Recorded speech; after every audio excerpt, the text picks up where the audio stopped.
này chốt từ chợ xa sập đây rồi mà đồng đúc toàn chợ cao mà toàn bên ta hào nên là đã ta hào chợ cao nên đặc biệt lên như này khang ma này khang plương này không tạm bạc bật này bây giờ lấy những bạc mà tray mùi mà bây giờ bắt tiếng chốt mà phải cái đá được bán chốt một đá cho bán ở đây bây giờ lấy những chốt được hà tray mùi này đi volume tray nhẹ ở đây còn tạ công lăng plương mùi bị bậy miền bay lên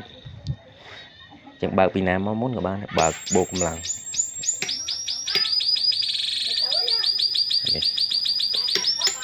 anh đây chẳng bạc Việt Nam của bạn này công lăng thì mùi và plương lẻ ra thì bay anh đây lên tray nhẹ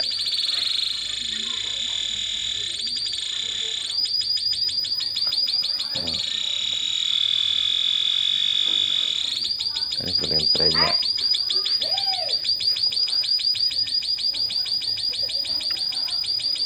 và đi sẽ bỏ vào sẽ một pon vào mùi chỉ anh đây cầu về toàn cầu cao ở trăm chắc này sai chuyện đã ta hơi rồi cái đó đấy muốn ăn cái đó đấy tất cả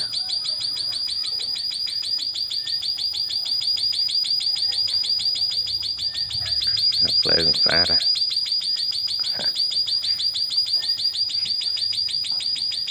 this size of P crop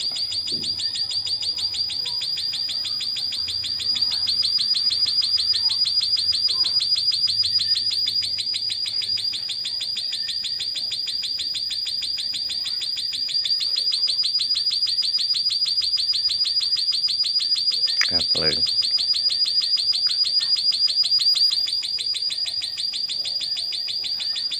đây bóng phone mình làm đâu ta tên này ta nói một bạn đặt lấy tủ sạch mặt trong video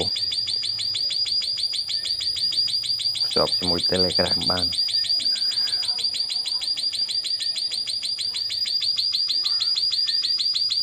lượng xa ra này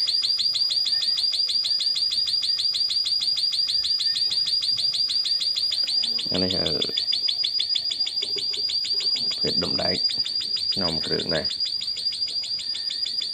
nó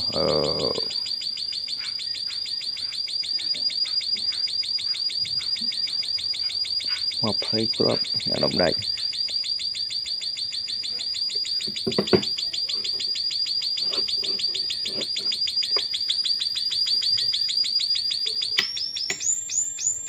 nào tại tập năng đây